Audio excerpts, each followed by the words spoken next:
Pasir ni? Lah, agak-agak ikan apa yang ada dalam ni? Terserah aku. Ada ikan keti dalam tu. Keli? Ya. Keli Afrika?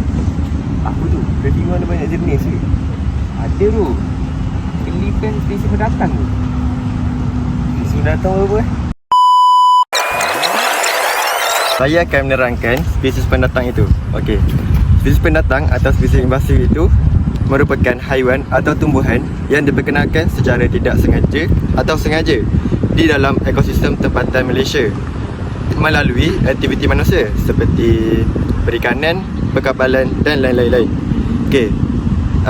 Spesies invasif ini sangatlah tidak baik dan buruk kepada ekosistem perairan di Malaysia. Penyataan masalah mengenai spesies tempatan ini adalah yang pertama, mengganggu rantai makanan semula jadi. Okay, yang kedua, kepupusan spesies tempatan. Dan yang ketiga, pembawaan penyakit yang boleh merosakkan ekosistem. Dan yang terakhir sekali, menjejaskan ekonomi komuniti tempatan. Dapat 3 objektif dalam kajian kita. Yang pertama, mengenal pasti spesies pendatang yang memberi kesan negatif kepada kita. Yang kedua, menilai tahap kesedaran masyarakat terhadap spesies pendatang. Yang ketiga, mencadangkan penjagaan dan pengurusan spesies pendatang ini secara berkesan.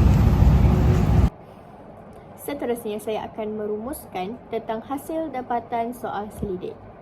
Pertama, mengenai pengenalan dan pemahaman tentang spesies invasif.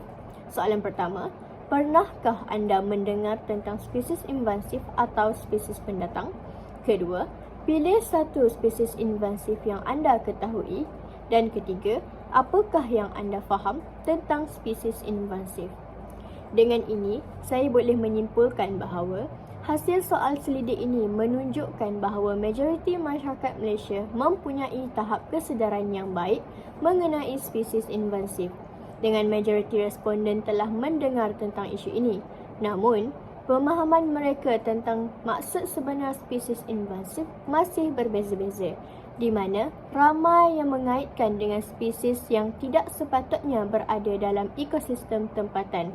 Pengetahuan tentang spesies invasif tertentu seperti ikan tilapia merah dan ikan peacock bass juga agak meluas. Dapatan ini mencadangkan perlunya pendidikan dan kempen kesedaran yang lebih mendalam untuk meningkatkan pemahaman masyarakat tentang kesan dan bahaya sebenar spesies invasif terhadap ekosistem tempatan. Perbincangan seterusnya ialah mengenai kesan spesies invasif terhadap ekosistem di Malaysia, cabaran dalam mengawal penyebaran spesies ini dan juga langkah-langkah yang boleh diambil untuk mengurangkan ancaman tersebut. Berdasarkan kajian yang telah dijalankan, majoriti responden bersetuju bahawa spesies invasif ini membawa kesan yang ketara. 36% responden berpendapat spesies ini menyebabkan kepupusan habitat asal, manakala sebahagian lagi menekankan kepada perubahan besar terhadap struktur ekosistem dan juga penurunan kualiti air. Seterusnya, kita perlu memahami bagaimana spesies invasif ini boleh berada dalam perairan di Malaysia. Menurut data yang telah dikumpul, punca utama kehadiran spesies ini adalah pelepasan oleh pihak tertentu, sama ada secara sengaja atau tidak sengaja. Ini menunjukkan bahawa kekurangan kawalan dan pengawasan menjadi salah satu penyumbang kepada masalah ini. Antara cabaran utama dalam mengawal penyebaran spesies ini adalah kadar pembiakan yang cepat. Seramai 9 orang responden menganggap bahawa ini adalah sebab utama mengapa spesies ini sukar dikawal. Ini menunjukkan bahawa pengurusan spesies invasif memerlukan pendekatan yang lebih tegas dan menyeluruh. Dalam kajian ini juga, beberapa langkah telah dikenal pasti untuk mengatasi ancaman ini. Langkah yang paling disarankan oleh responden adalah penguatkuasaan undang-undang dan pemantauan diikuti dengan pemulihan habitat asal. Ini merujuk kepada usaha untuk menjalankan projek pemulihan dan juga usaha untuk memastikan undang-undang yang berkaitan dilaksanakan dengan lebih tegas.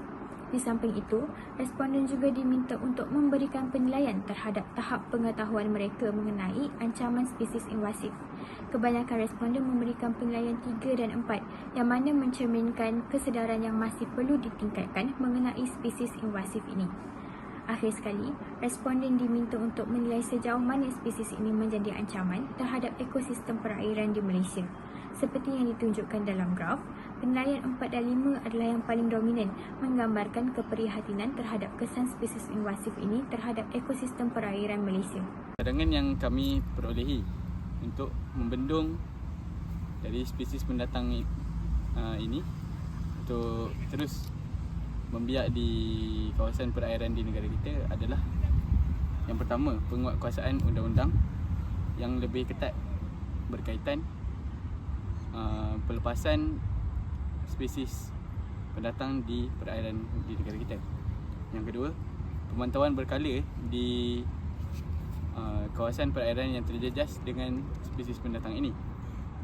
Yang ketiga, pendidikan dan kesedaran awam perlu diberikan agar masyarakat lebih tahu dan peka tentang spesies pendatang ini. Yang keempat, program pemulihan ekosistem perlu dijalankan di semua perairan di negara kita. Yang terakhir, kerjasama antara agensi kerajaan dan swasta bagi membendung pembiakan spesies pendatang ini di negara kita.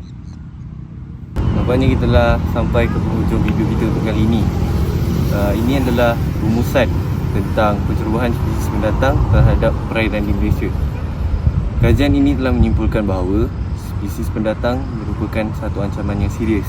Hal ini kerana mereka boleh menyebabkan ketidakseimbangan ekosistem dan mereka merupakan suatu ancaman terhadap spesies tempatan. Yang kedua, faktor kemunculan spesies pendatang. Seperti mana yang kita tahu, antara faktor kemunculan spesies pendatang ialah apabila individu-individu yang tidak bertanggungjawab melepaskan ikan hiasan mereka ke kawasan perairan seperti sungai dan tasik. Yang ketiga, kesan negatif spesies pendatang. Antaranya adalah kemerosotan kualiti air dan penurunan populasi spesies tempatan. Yang keempat atau yang akhir sekali adalah langkah pencegahan. Yang pertama, antara langkah yang dicadangkan adalah penguatkuasaan undang-undang dan pemantauan berkala.